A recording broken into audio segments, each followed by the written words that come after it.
नमस्कार, स्वागत है सभी का।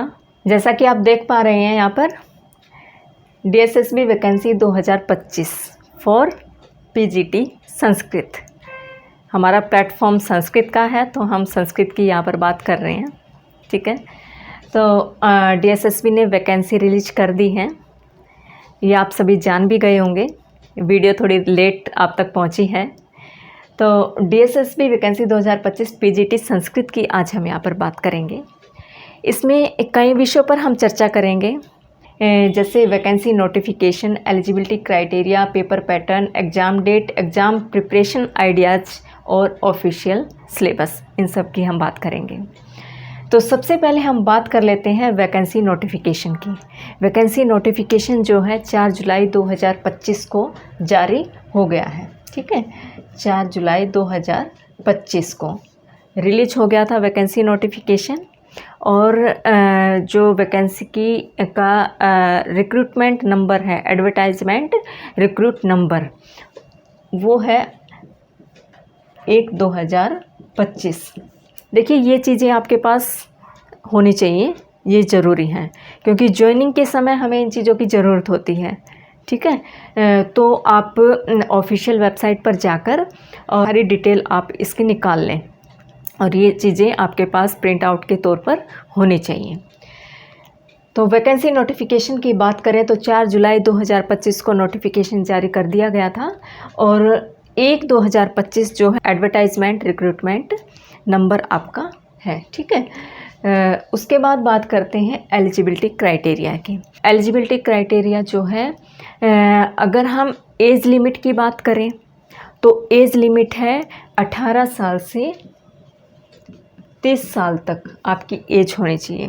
ठीक है, 18 to 30। अभी DSSB ने एज लिमिट यही जारी की है, कोई रिलैक्सेशन अभी तक इन्होंने नहीं दिया है। आगे वो रिलैक्सेशन दे दें, कुछ कह नहीं सकते। ठीक है, तो आपकी एज 18 से 30 साल तक होनी चाहिए, तो आप PGT पोस्ट के लिए अप्लाई कर सकते हैं। उसके बाद एलिजिबिलिटी क्राइटेरिया में आपकी डिग्री क्या होनी चाहिए? B.Ed plus masters.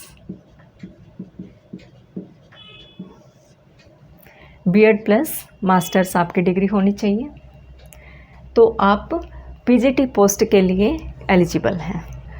तो मेन डिटेल तो यही है एलिजिबिलिटी के लिए। ठीक है, उसके बाद हम बात करते हैं पेपर पैटर्न की। पेपर पैटर्न में 2 पेपर आपके होते हैं, फर्स्ट पेपर और सेकंड पेपर। फर्स्ट पेपर जो है 100 मार्क्स का है, जिसमें आपके 5 सब्जेक्ट हैं 20 मार्क्स के। ठीक है, उन 5 सब्जेक्ट में क्या है? General awareness, mathematics, Hindi, English language और रीजनिंग, ये 5 सब्जेक्ट हैं। टोटल 20 मार्क्स के आपके सभी सब्जेक्ट होंगे। ठीक है, आपका सेकंड पेपर सब्जेक्टिव है, जैसे कि हम बात कर रहे हैं यहाँ पर संस्कृत की, तो 200 मार्क्स का हमारा संस्कृत का पेपर होगा। ठीक है, 20 मार्क्स के आपके 5 सब्जेक्ट होंगे फर्स्ट पेपर में। ठीक है, ये है टोटल 100 मार्क्स का। उसके बाद सेकंड पेपर आपका 200 मार्क्स का होगा, अपना सब्जेक्टिव। क्लियर? तो ये आपका पेपर का पैटर्न है। देखिए, पेपर पैटर्न में एक चीज़ और हम यहाँ पर क्लियर कर दें। लास्ट ईयर तक जो DSSB ने बोला था कि फर्स्ट पेपर में अगर आपके 40% मार्क्स हैं तो आपका सब्जेक्टिव चेक हो जाएगा। अगर 40% से कम है तो सब्जेक्टिव चेक नहीं होगा। ये इन्होंने शर्त रखी थी DSSB ने। लेकिन इस साल जो इन्होंने कहा है कि 40% मार्क्स की ज़रूरत आपको नहीं है। ठीक है, लेकिन इन्होंने अब की बार शर्त रखी है कि फर्स्ट पेपर में आपकी परफॉर्मेंस जितनी अच्छी होगी उसके आधार पर ही आपका सब्जेक्टिव चेक होगा। ठीक है, तो और उसके आधार पर ही आपका चयन होगा। तो ये है पेपर का पैटर्न।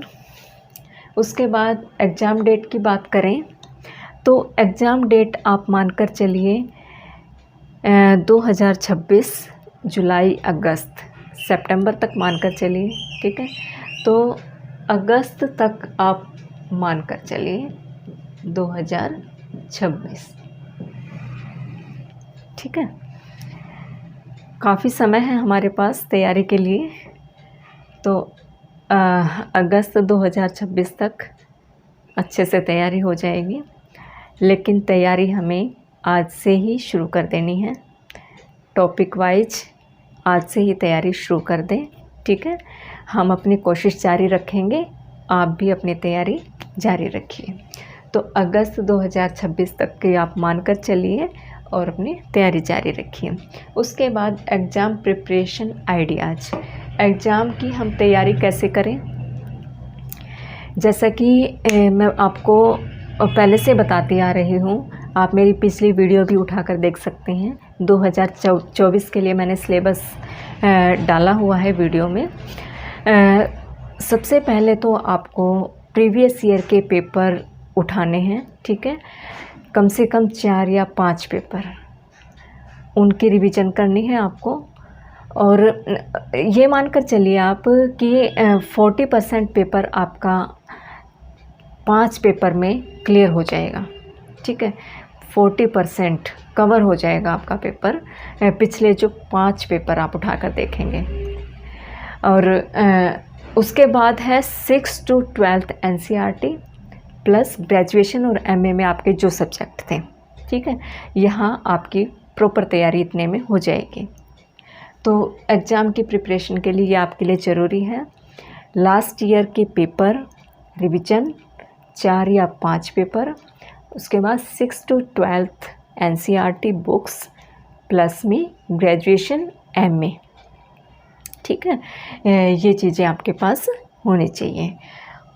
उसके बाद हम ऑफिशियल सिलेबस की बात करेंगे। वैसे तो DSSB ने सिलेबस जारी कर दिया है, लेकिन मैं अपनी बात करूं तो सिलेबस से कुछ संतुष्टि नहीं हुई, क्योंकि इन्होंने कुछ एक्स्ट्रा टॉपिक भी डाल दिए हैं और एक क्लियर इन्होंने सिलेबस नहीं बनाया है। लेकिन फिर भी सिलेबस में जितना इन्होंने डाला है उसकी तो हम तैयारी करनी ही करनी है हमें। और बाकी हम एक सिलेबस और जो फाइनल सिलेबस है वो भी हम तैयार करेंगे, क्योंकि जो पिछले साल के पेपर्स हैं और उनके आधार पर हम एक सिलेबस और तैयार करेंगे, ठीक है। तो ऑफिशियल सिलेबस भी हम जानेंगे क्या क्या दिया हुआ है, ठीक है। तो आज हमने बात की वैकेंसी नोटिफिकेशन की, एलिजिबिलिटी क्राइटेरिया क्या होना चाहिए, paper pattern, exam date, exam preparation ideas और ऑफिशियल सिलेबस, ठीक है। तो ऑफिशियल वेबसाइट पर आप जाकर इनकी अच्छे से डिटेल ले लें, ठीक है। आपका एलिजिबिलिटी क्राइटेरिया क्या होना चाहिए, उसके बाद ही आप अगर एलिजिबल हैं तो आप अप्लाई करें, ठीक है। तो आज की वीडियो में इतना ही। सिलेबस पर हम अगली वीडियो में चर्चा करेंगे। तो चैनल पर आप बने रहिए और चैनल को सब्सक्राइब ज़रूर कर लीजिए और बेल आइकन भी ज़रूर दबा लीजिए, ताकि नई वीडियो की नोटिफिकेशन आपके पास सबसे पहले पहुंचे। तो मिलते हैं अपनी अगली वीडियो में। धन्यवाद।